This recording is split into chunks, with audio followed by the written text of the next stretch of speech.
Halo, Assalamualaikum warahmatullahi wabarakatuh. Halo sahabat BRP, selamat datang di BRP Podcast. Nah, kali ini ada yang beda nih di BRP Podcast. Nah, biasanya kita ketemu dokter itu di ruang praktik yang dingin, bau antiseptik dan pegang stetoskop. Tapi narasumber kita hari ini beda banget.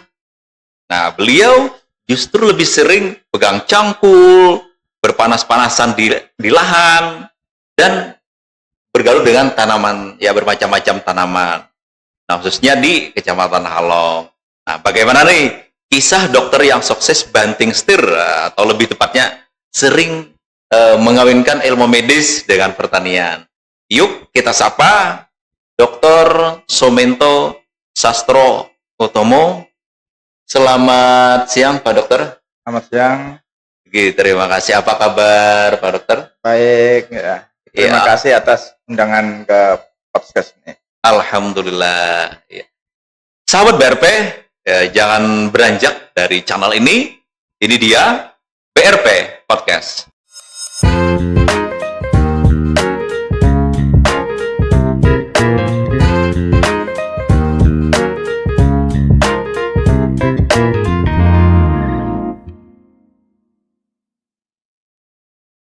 Baik, sahabat BRP yang masih setia di channel ini, Podcast BRP, dan kali ini kami menghadirkan salah satu narasumber yang sangat luar biasa pada hari ini. Jadi beliau adalah seorang dokter, tapi beliau sudah sukses di dunia pertanian. Dan mari kita sapa kembali. Selamat siang Pak Dokter. Selamat siang. Alhamdulillah. Terima kasih nih Pak Dokter bisa menyisikan waktunya untuk mengisi kegiatan podcast kami pada hari ini.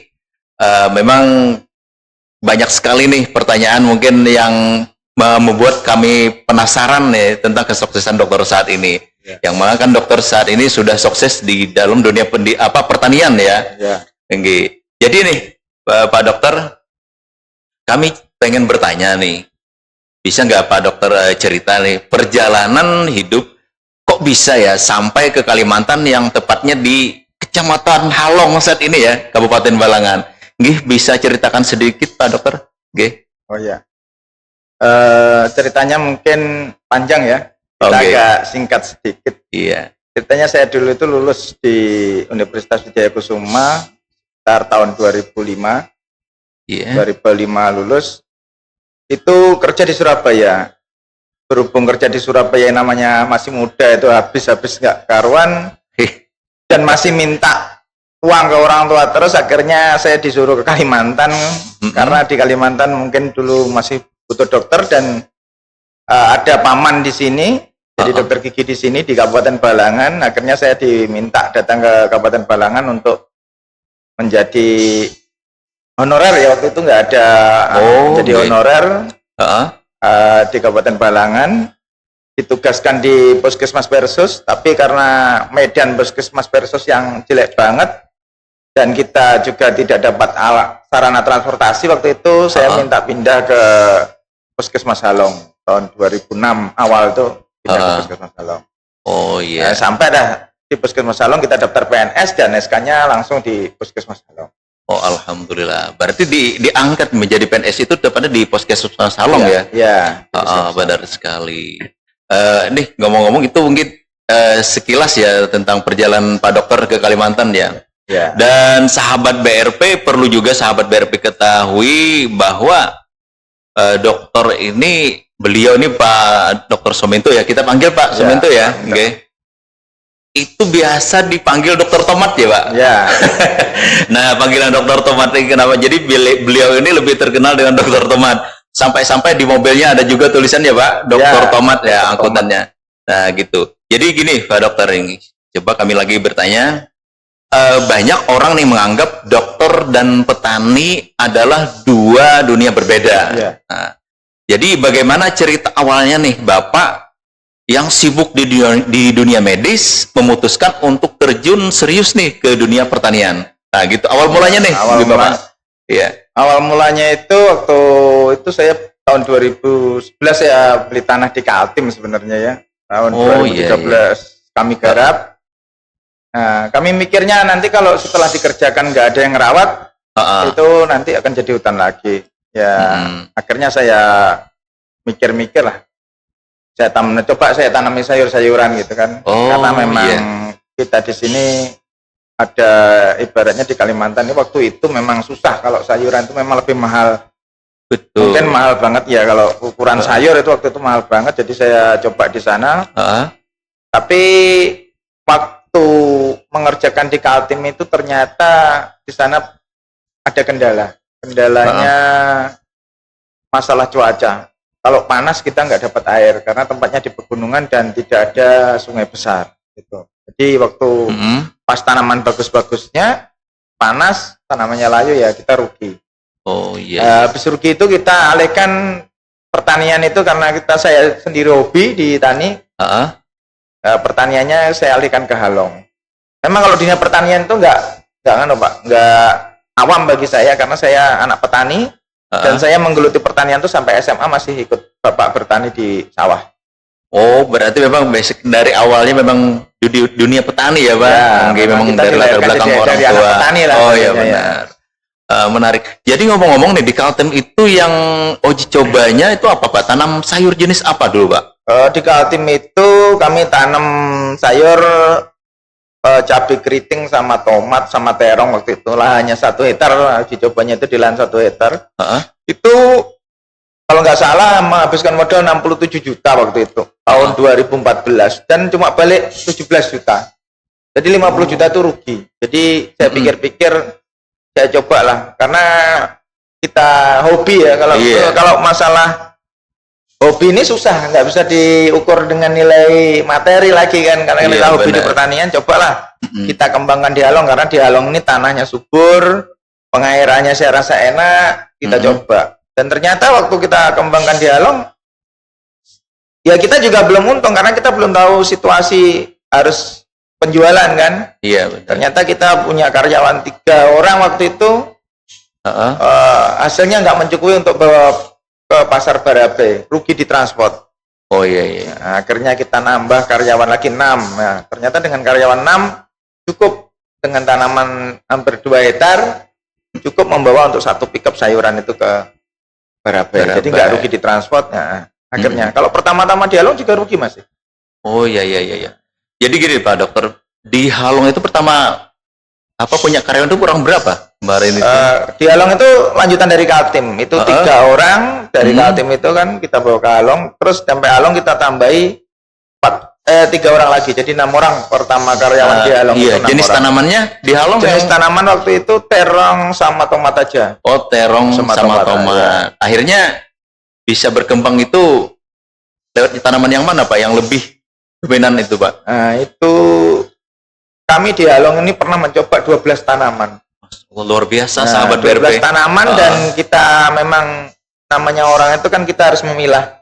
Iya, mana yang bisa dikerjakan di Halong, bagus enggaknya tanamannya nanti kita pilah-pilah. Dan ternyata cuma ada 4 sampai 5 tanaman yang pasti, tapi nggak semua saya tanam itu.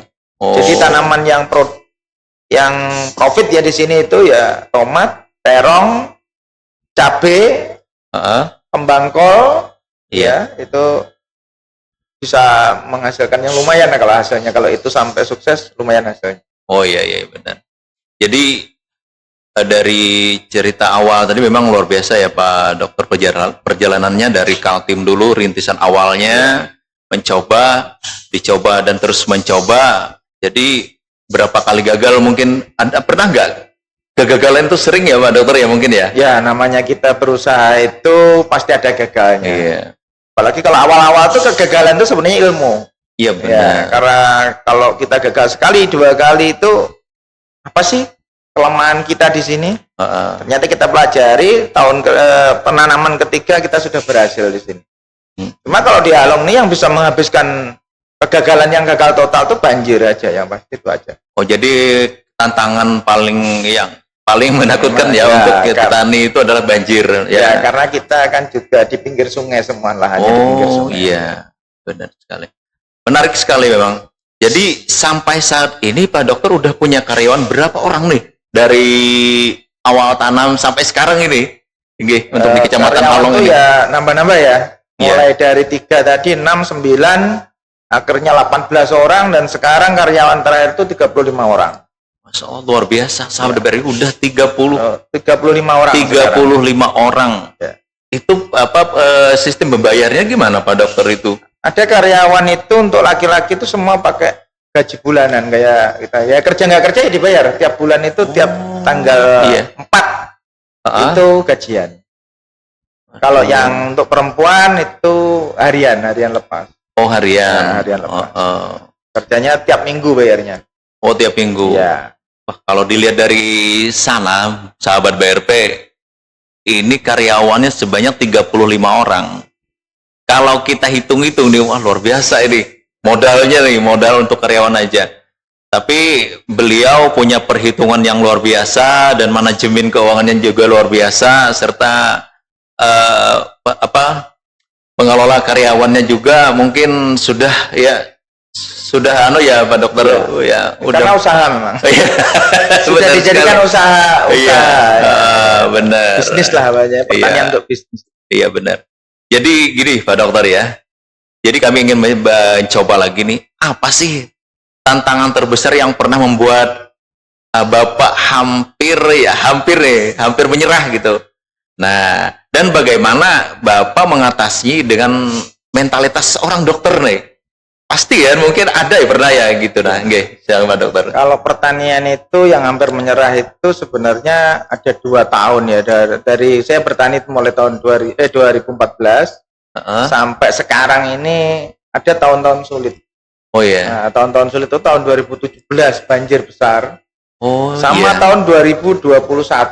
Nah, itu 2021 itu bukan banjir lagi, hampir setahunan banjir.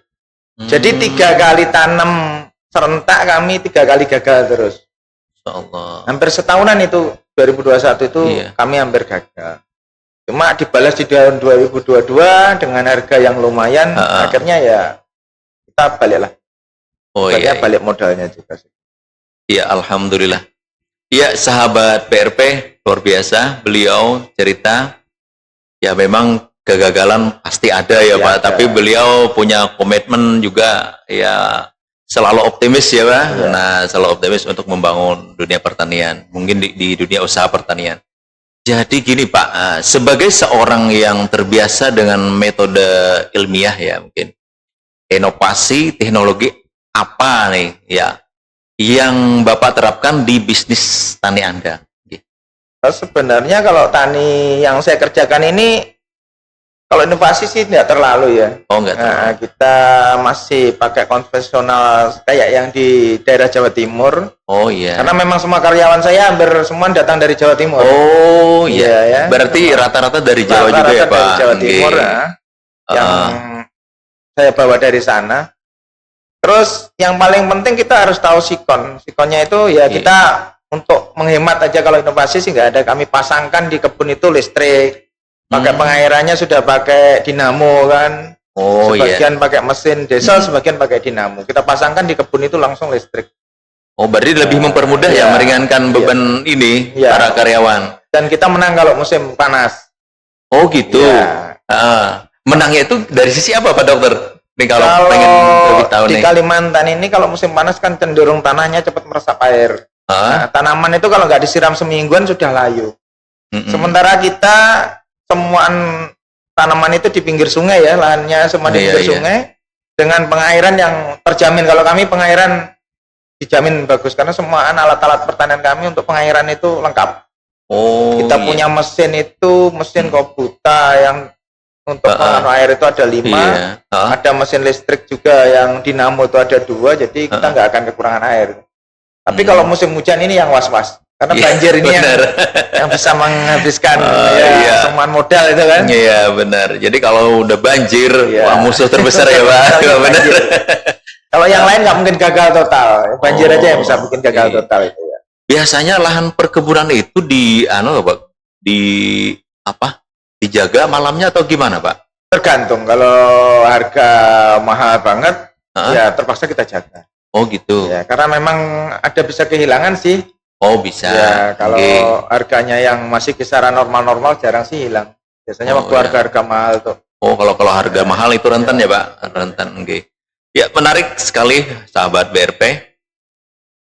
Jadi nih bagaimana nih Bapak membagi waktu antara praktek medis dan operasional lapangan. Nah, mengingatkan pertanian itu butuh pengawasan intensif.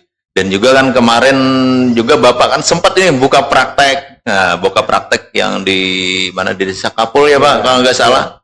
Nah, itu pasiennya udah luar biasa nih, pasiennya datang dari luar kota kadang-kadang. Tapi mendadak Bapak berhenti dan fokus ke dunia pertanian. Itu gimana Pak latar belakangnya itu Pak? Dan bisa cerita Pak? Ya, sebenarnya kalau kita sih di dunia pertanian itu banyak santainya ya. Iya, Refleksi benar. pikiran. Oh, Ya, benar. kalau kita di dunia medis ini memang menjanjikan kalau sekarang tuh kemarin masih menjanjikan ya. Iya. Tapi kita stres juga dengan pasien lebih dari 50 orang sehari itu luar biasa stresnya. Capek dan stres. Jadi Iya. untuk lagian waktu itu sebelum saya berhenti itu enak, saya masih punya adik angkat yang bisa menghandle di kebun. Oh, Nah, iya. sekarang adik angkat saya itu sudah nikah, balik ke Jawa, dia bertani sendiri, akhirnya saya harus Oh, berarti fokus Bapak ya, terjun fokus. langsung ya. Harus fokus di mana yang saya pilih. Pilihan saya ya tetap ke pertanian karena sekedar di samping hobi memang saya rasa cukup menjanjikan. Gak kalah kalau sama dunia medis. Selama ini saya rasa dunia pertanian lebih menjanjikan sama dunia medis. Kalau untuk dokter umum mungkin ya. Dengan pasien saya yang 50 ke atas itu masih enak pertanian karena pertanian kita anggap income pasif. Kita pulang ke Jawa, kita jalan-jalan kemana itu kan tetap jalan karena memang sudah terstruktur jalan di kebun itu. Benar. Cuma ada pengawasan, sekarang kita sudah mulai membina satu orang itu untuk mulai mengawasi kebun itu biar kita nggak terlalu capek. Sebenarnya kalau yang di medis pun kita sudah tinggal di puskesmas saja. Oh iya. Saya ditugaskan jadi pimpinan puskesmas kan nggak terlalu berat sih kalau sekarang. Kalau kemarin pagi harus di puskesmas, sore harus ke kebun, praktek, harus ke kebun kan susah. Jadi kita pagi puskesmas, sorenya kita ke kebun. Tapi agak mudah ya karena ada satu orang pengawas yang Bapak percayakan nih untuk saat ini mungkin. Jadi Ya. itu sangat membantu sekali sebetulnya. Ya, memang di kebun itu harus ada pengawas. Karena kita nanti kalau apa-apa memang kalau nggak ada pengawas ya susah. Ya, terutama kalau ada penyakit atau apa karena pengawas ini nanti yang keliling kebun. Ada karena soalnya tempatnya itu nggak satu lahan aja. Ada 5 lahan, ada 5 tempat yang kita bikin pertanian. Jadi ngomong-ngomong nih, satu lahan itu bisa 1 hektar atau lebih atau kurang gimana? Gimana dokter? Minimal kalau satu lahan itu 1 hektar. Karena kalau nggak 1 hektar saya nggak rugi. Oh iya, perhitungan kayak gitu ya. Saya 5 lahan itu ada 9 hektar. Dari 9 hektar. Biasa, lumayan.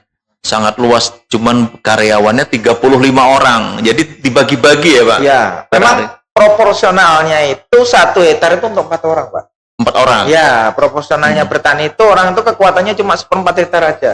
Kalau lebih dari itu mungkin hasilnya yang kurang memuaskan nanti. Tapi kalau 1/4 hektar 1 orang itu memang hasilnya memang benar-benar dirawat benar-benar itu tanaman itu. Luar biasa. Ya sangat menarik ya sahabat BRP. Memang kita kalau berbicara masalah pertanian ya luar biasa pengalaman beliau. Banyak cara dan teknik yang perlu dikembangkan ya untuk menjadi petani yang sukses. Contohnya seperti Pak Dokter ini. Jadi beliau itu mengkolaborasikan, membagi waktu ya antara kewajiban seorang dokter dengan petani itu sebetulnya sangat sulit. Nah, artinya gimana nih supaya semuanya bisa berjalan? Jadi pertanian jalan, ilmu kedokterannya pun juga jalan. Tapi beliau sudah saat ini mempercayakan salah seorang untuk mengawas serta yang mengawasi di lapangan ya Pak ya, untuk mengelola karyawannya juga. Ya menarik sahabat BRP. Kita cobaan lagi Pak, pengen tahu nih, nah, bagaimana cara Bapak nih memotong rantai pasok tradisional nih, agar produk tani Bapak memiliki nilai jual tinggi. Nah, itu kan agak beda. Ya. Apa istilahnya marketingnya ya Pak ya untuk pemasarnya nggih? Silakan Pak. Kalau sebenarnya kalau bertani itu nomor satu itu kuncinya di ilmunya, itu kawan sih sebenarnya, banyak teman, relasi banyak, ya. Kita harus banyak teman, banyak relasi, akhirnya kita bisa tahu keadaan harga di mana yang lebih tinggi, pasar di mana yang lebih mampu mengambil barang kita. Dan untuk menjaga kualitas produk kita memang benar-benar harus menjaga benar. Kami di kebun itu kami sortir. Kalau memang ada jelek kita sortir, dan sampai pasar itu kalaupun ada barang yang rusak tetap kami ganti. Nah, prinsip saya juga nggak beli kok barang kita sendiri, jadi kami siap mengganti barang kita yang rusak. Nah, ini bedanya ini Pak, benar. Jadi itu kepercayaan. Kalau kita sudah nggak dipercaya sama pedagang itu susah, kita mau buang kemana kita? Karena kita bisa menghasilkan tomat satu hari sampai 5 ton. Satu hari 5 sampai ton. 5 ton, iya. 2 pickup itu 5 ton kita bawa. Luar biasa. Ya. Banyak banget gitu. Ya. Biasa 2 pickup ya biasa ngirim. Kita biasanya kalau musim itu 2 pickup. Jadi 2 pickup itu kadang-kadang kalau lewat Dokter Tomat ya, berarti punyanya Bapak. Itu paling sedikit dulu itu 4 ton, kalau lewat itu 4 ton paling sedikit. 4 ton. Nah, biasanya sampai kalau musim panen rayanya sampai 5 ton sehari. Biasanya harga tertinggi jual tomat itu berapa Pak biasanya? Kalau tomat itu nggak bisa kita ukur tertingginya. Pernah tertinggi sampai 30.000, tapi kan tomatnya biasanya jelek. Yang kita enaknya rata-rata tomat itu ya sudah harga antara 8 sampai 12.000 itu enak banget. Itu standar ya, standarnya itu enak. Nah, untuk petani itu sangat luar biasa itu. Karena 1 hektar tomat itu bisa menghasilkan minimal 30 ton. Kalau yang tomatnya sedang-sedang sampai bagus itu sampai 40 ton. Masya Allah, luar biasa. Beliau artinya sukses beliau dalam dunia pertanian. Dan juga nih Bapak, kami pengen bertanya lagi nih. Apa nih saran konkret bagi mereka yang ingin memulai bisnis pertanian kan? Nah, namun memiliki keterbatasan waktu atau lahan, bahkan modal Pak. Nah, gimana nih Pak caranya nih? Ya nggak ada namanya usaha itu langsung besar. Betul sekali. Yang paling penting dari usaha itu ketekunan dalam menjalankan usaha itu. Kuncinya itu ketekunan. Dan jangan pernah menyerah. Iya. Kalau kita bertani 1 kali gagal, 2 kali gagal, ya kalau menyerah ya habis. Tapi kalau kita bertani itu skalanya sedikit, kita kerjakan sendiri kan mungkin sudah terawat Pak. Barangnya itu terawat, tanamannya terawat ya. Itu mungkin kegagalannya juga nggak perlu biaya modal besar kok kalau kita kerjakan sendiri itu. Tapi kalau kita kayak saya sistem upah semuan ya sistem bisnis ya memang lain sudah. Iya beda-beda polanya. Tapi nanti dengan kita mengerjakan sendiri itu Pak, itu banyak manfaatnya. Saya tahu, saya kasih 1 hektar orang nyemprot berapa, orang mupuk berapa saya tahu. Karena saya sudah merasakan itu.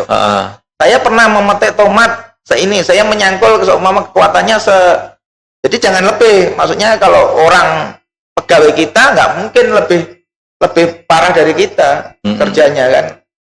Jadi kalau ini seumpama 1 semprotan itu 15 menit selesai. Cangkulan itu 1 hari seumpama dapat 120 meter. Kita harus tahu itu. Jadi kita kasih orang itu berapa targetnya, ini nanti harus nyangkul, harus selesai. Nyemprot 1 hektar, aku kasih orang ini harus selesai. Mereka sudah selesai pasti. Kalau nggak selesai mereka takut. Karena itu sudah patokan kita pernah ngerjakan itu pasti tahu. Kita manen tomat seumpama 1 peti 60 kilo itu berapa jam seumpama sendiri itu pernah kita.